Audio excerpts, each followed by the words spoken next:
morning and welcome to another video. So today, what I want to discuss is free weights versus machines, cables, etc.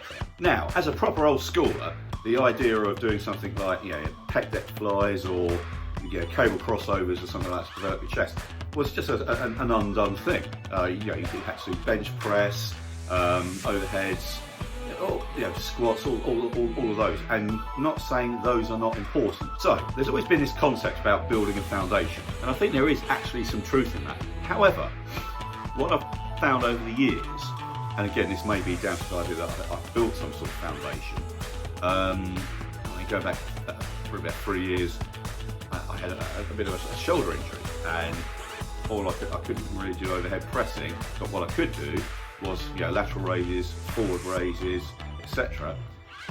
And my delts continued to get better. And again, I touched on this in videos from last year where I've done a particular injury here on the sort of pec delt tie.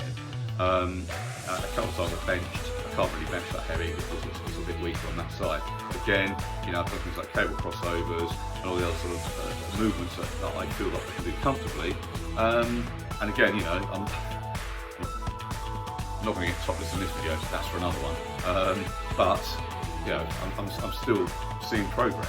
Personally, I would advocate the cables as to be kind of the best thing you can do over obviously free weights. The good thing with the cables is you've still got this kind of freedom of movement. The problem with a lot of machines, you can have a press machine, but it dictates that range of motion, whereas with the cables it doesn't. And the other good thing with cables is the fact that you can stay under constant tension. And one of the things about certainly hypertrophy is the fact that building muscle mass is quite often about time under tension.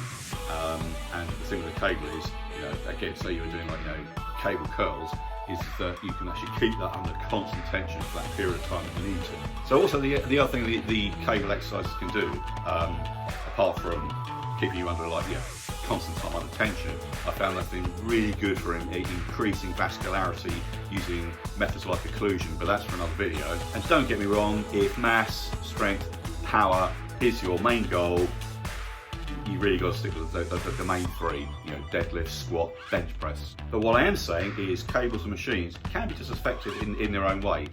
I still do believe, perhaps again being an old schooler, that ultimately if you want huge mass, then yes, the big lifts you need to be doing them all the time. And I'm not even suggesting you don't do that. I suppose what I'm saying is if you're at that point with your physique where you're sort of quite happy with the development, certainly with the summer coming in now, you might want to look a bit leaner. And I mean, that's a different thing. That's another video because actually, it's more diet based.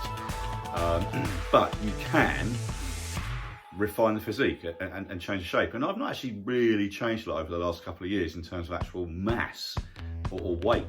But there are certain areas of me that I have made look quite a bit better from using these more refined exercise techniques. So what this has allowed me to do is to create more sort of shape, definition, cuts and separation in the various muscle groups. So you actually look more like a kind of bodybuilder than just a general lifter.